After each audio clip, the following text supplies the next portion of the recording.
Olá, tudo bem? A partir de agora começa mais um Universiência, um programa feito por TVs e instituições públicas de ensino superior nordestinas. Aqui a gente mostra a importância das produções científicas do Nordeste e como elas têm impactado a vida das pessoas. Vamos ver agora quais pesquisas iremos conhecer no programa de hoje. Pesquisa desenvolvida no campus da UESB, em Itapetinga, busca investigar fraudes em MEs comercializados em feiras livres. O estudo revelou que 90% das amostras analisadas apresentaram adulteração. Cientistas da Universidade Federal Rural do Semiárido, em Mossoró, no Rio Grande do Norte, estão criando clones melhorados de caju para fortalecer a cultura cajueira na região. Veja também, pesquisadores do Instituto de Ciências do Mar da Universidade Federal do Ceará desenvolvem pesquisa que tem como objetivo monitorar o ambiente marinho. E ainda, em comemoração aos 5 anos do Universiência, nós vamos revisitar uma pesquisa da Universidade Federal de Pernambuco que encontrou uma vértebra pertencente a um dilofossauro no município de Ibimirim, no sertão do estado. Tudo isso e muito mais você confere agora no Universiência.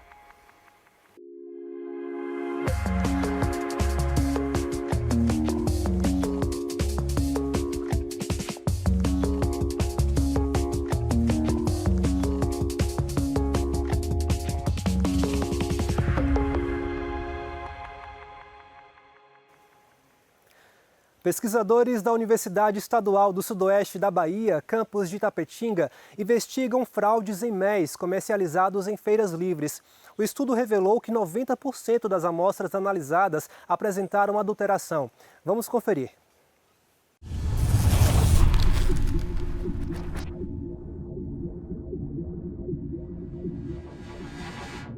O Brasil está entre os 11 maiores produtores de mel no mundo.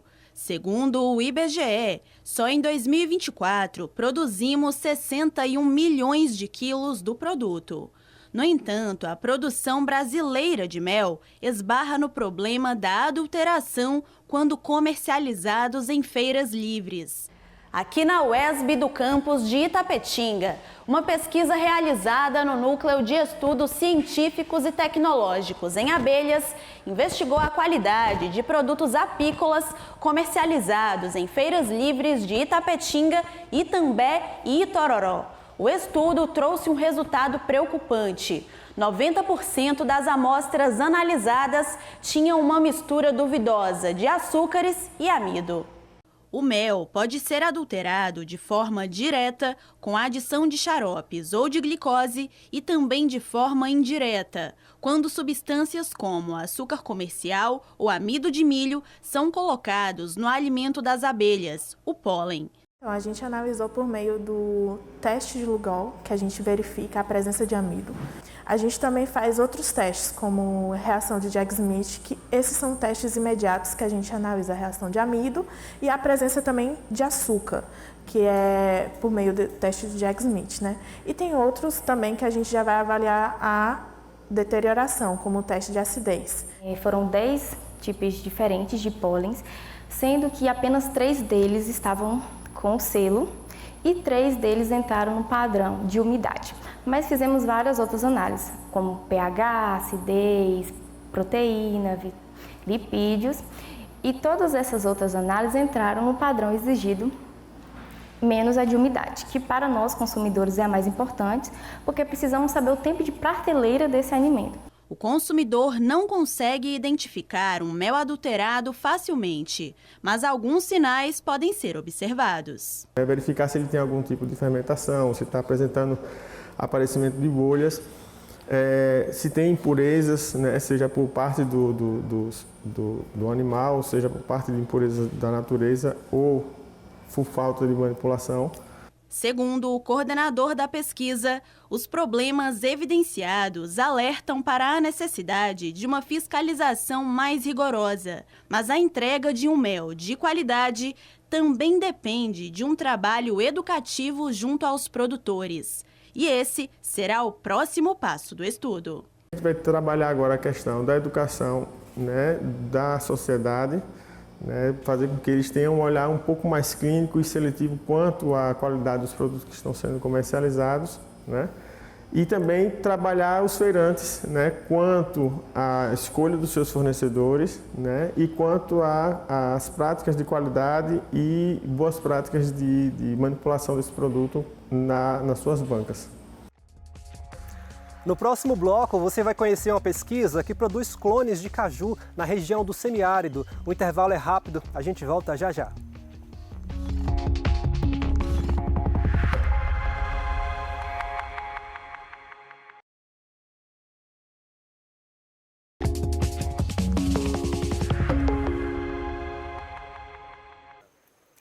A produção de caju na região nordeste do Brasil é bastante expressiva, especialmente em estados como Ceará, Piauí, Rio Grande do Norte e Bahia. Pensando nisso, cientistas da Universidade Federal Rural do Semiárido em Mossoró, no Rio Grande do Norte, buscam impulsionar a cajucultura na região do semiárido por meio da produção de clones melhorados da planta. Vamos acompanhar.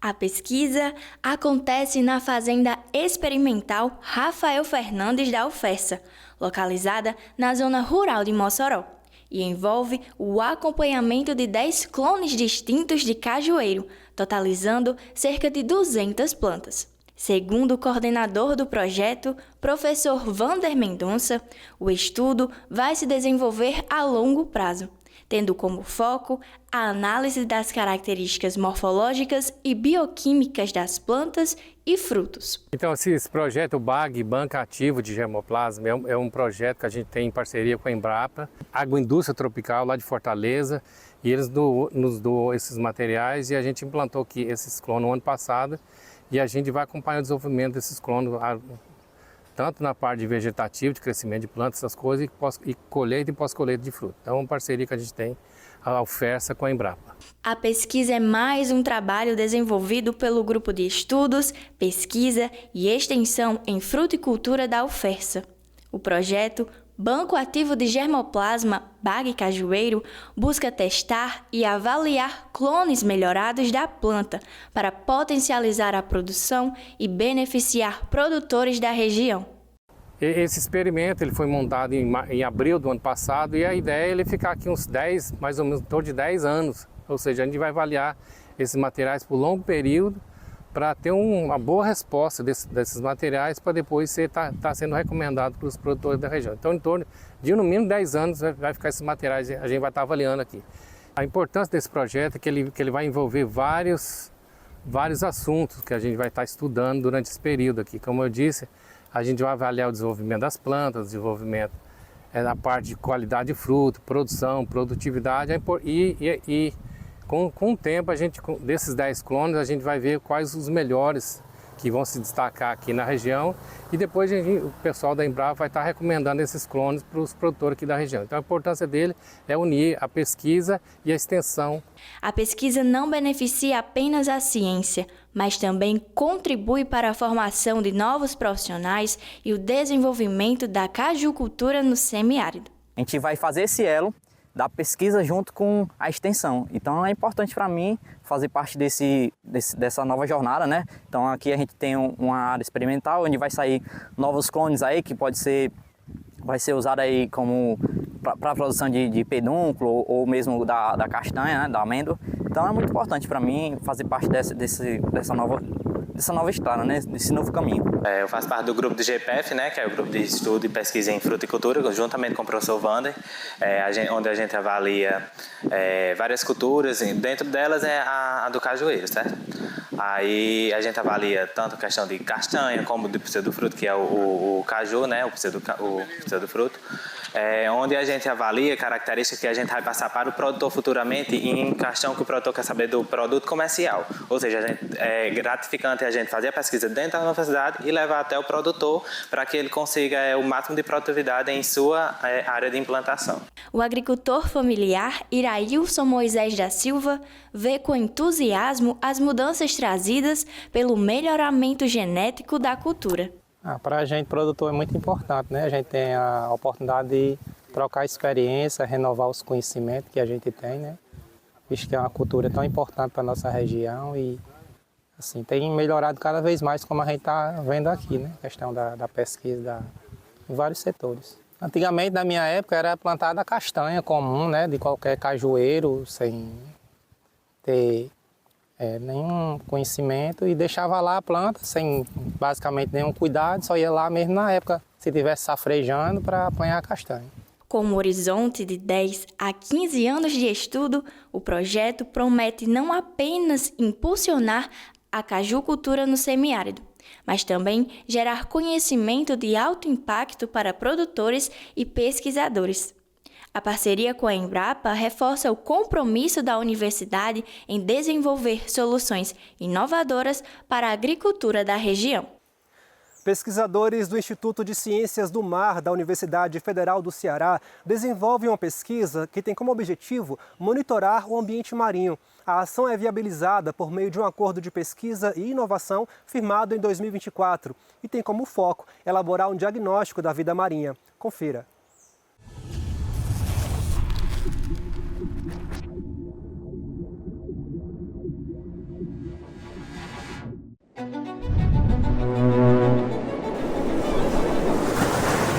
De energia limpa que pode ser fundamental para a transição energética do país. O hidrogênio verde só emite vapor de água e não deixa resíduos no ar.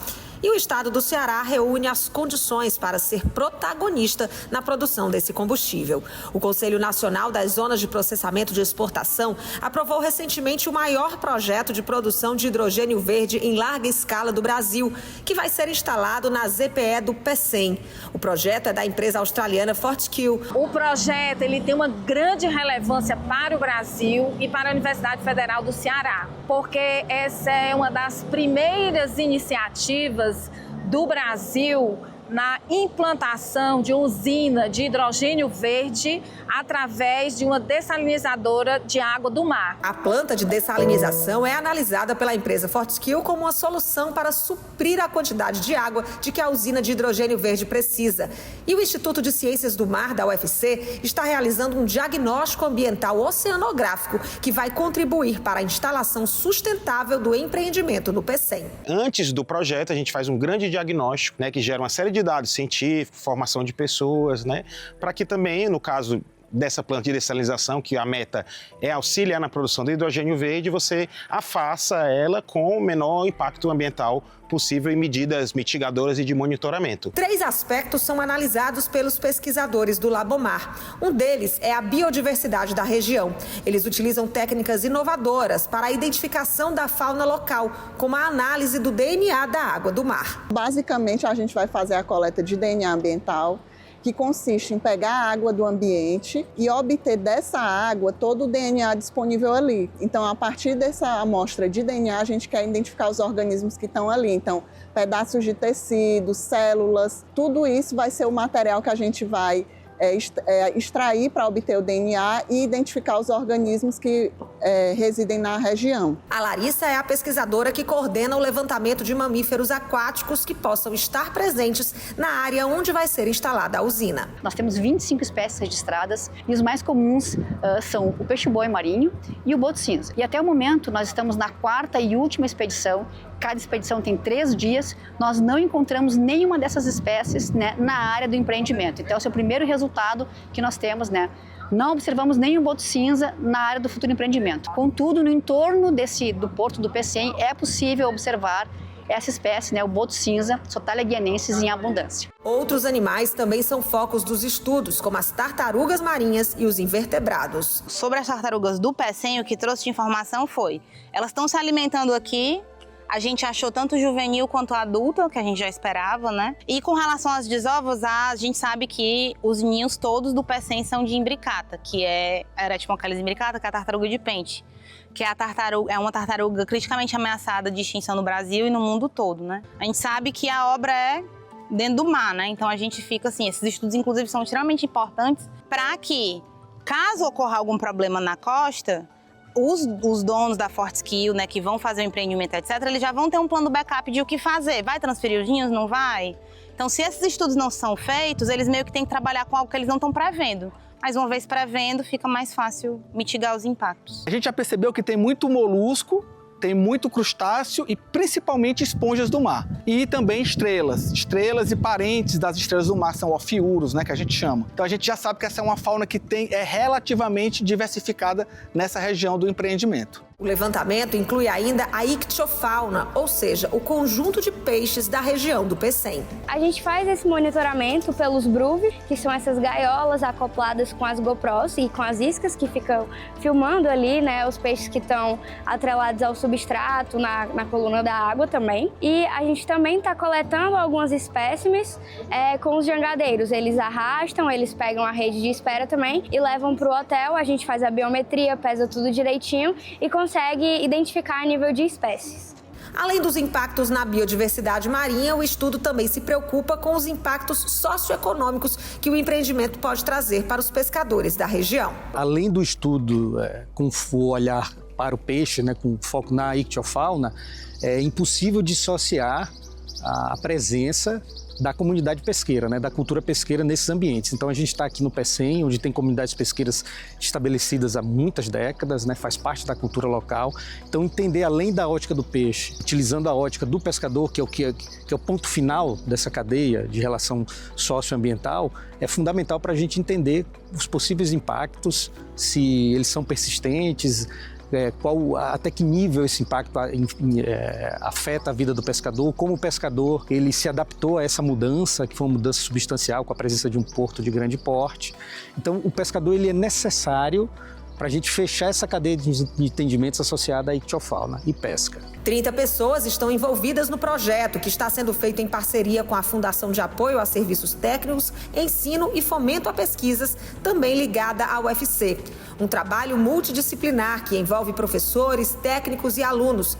Seja no mar ou na terra, há 1 ano eles se dedicam para coletar informações que vão gerar um relatório final para a empresa. Então vai ser um grande diagnóstico que vai funcionar para a empresa, mas também para a UFC do ponto de vista de produção de conhecimento da pesquisa científica. Então isso também vão sair artigos científicos, né? E é importante se dizer que essa pesquisa também, com o apoio da empresa, está gerando trabalhos de conclusão de curso. Então tem pessoas se formando utilizando essas informações. Fora a prática que eles estão tendo, né? Por exemplo, embarcado no mar, né? Que são pesquisas bastante caras para financiar.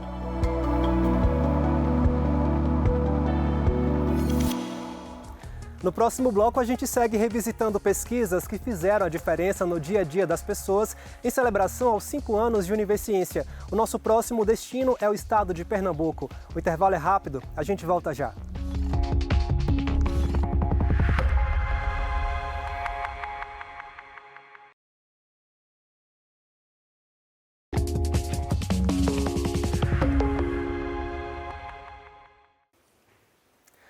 A Univerciência continua celebrando seus 5 anos de popularização da ciência. Durante essa temporada, estamos revisitando algumas pesquisas que já foram apresentadas em nosso programa.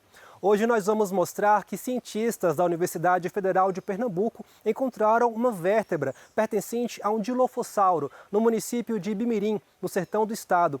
Esse pode ser o osso de dinossauro mais antigo do Nordeste, já encontrado até hoje. Acompanhe.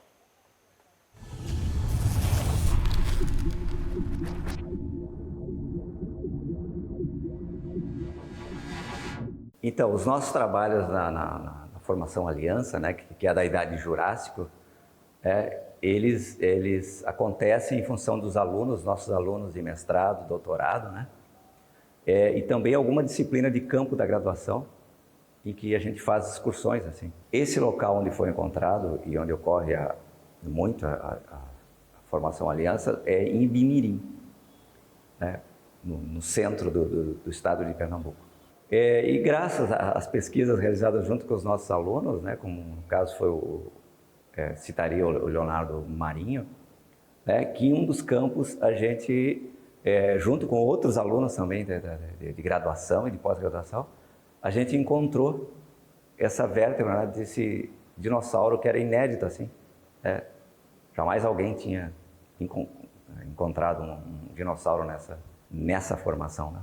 Que hoje a gente já considera como sendo um Dilophosauridae, né, um dinossauro da família Dilophosauridae. Quando coletamos, né, de cara a gente já imaginou que era já conhecida de um crocodilo, que já havia sido estudado antes, né? Passou-se um bom tempo, né? Veio a pandemia, né? E o Leonardo Marinho, né, em casa, estudando os dinossauros, se deparou com um trabalho que tinha uma vértebra muito parecida. Quando eu descobri que era um dinossauro, foi mais ou menos ali entre 2021 e 2022, eu estava lendo um artigo sobre vértebras de dinossauros e aí eu notei características que a gente chama de características derivadas ou características sinapomórficas nessa vértebra que eu estava estudando nesse artigo e vi que era muito semelhante à vértebra que a gente tinha coletado lá em 2019, né, numa disciplina com os alunos de graduação e tudo. E aí, todo esse material estava comigo em casa, porque estava no meio da pandemia, e eu precisava estudar os fósseis, né? Claro, com autorização do professor. E aí, estava estudando em casa e eu percebi a semelhança. Na hora eu fui falar com o Edson e falei, olha, as características batem e vamos marcar um dia para a gente vir no laboratório, se debruçar dos artigos que existem no mundo sobre vértebras de dinossauro. E aí a gente veio e conseguimos encaixar todas as características, assim, sabe? Perfeitas. Então, seria realmente o primeiro dinossauro da formação Aliança, assim como foi, que a gente publicou. Né? Essa vértebra de dinossauro ela apresenta 3 características diferentes da vértebra de crocodilo. A primeira é o sulco ventral, né? A gente consegue ver essa quilha aqui, que só tem em dinossauros. A présiga apófice, apontada para a parte posterior da vértebra. E o processo transverso na parte anterior da vértebra. Todas as características que eu comentei da présiga apófice e do processo transverso serve para sustentar a musculatura do animal. A descoberta dos dinossauros, ela sempre tem um impacto. Às vezes um impacto até maior que outras áreas, né? No caso específico, a gente está trabalhando numa rocha jurássica, né? E o Jurássico, no mundo todo, ele não é bem representado assim, em termos de formações. Né? São raras as formações dessa época. Né? E encontrar dinossauros no Jurássico é ainda também bem mais raro, né? Porque ali a gente vai encontrar, no caso, aqueles dinossauros bem primitivos. Então, esse achado ele tem uma importância enorme porque ele, inclusive, sugere que essa formação Aliança ela ainda estaria em um contexto do supercontinente do Pangeia. A gente tendo um fóssil com as características assim de animais pangeicos, que chamam de ampla distribuição, então isso também nos traz uma pista sobre a idade dessa formação. Fiquei super feliz assim, de um fóssil extremamente importante, sem ser dinossauro, um fóssil extremamente importante, eu ter feito essa descoberta. Então, como geólogo, eu me sinto feliz por isso, por ter contribuído com todo o arcabouço acadêmico e científico que a geologia vem construindo no Nordeste. O Universiência de hoje fica por aqui. No próximo programa, traremos mais pesquisas inovadoras para a gente conhecer o que tem sido produzido nas instituições públicas de ensino superior nordestinas. Caso tenha alguma dúvida ou sugestão, envie um e-mail para universiencia@uesb.edu.br que a gente te responde em um próximo programa. Muito obrigado pela sua companhia. Até mais.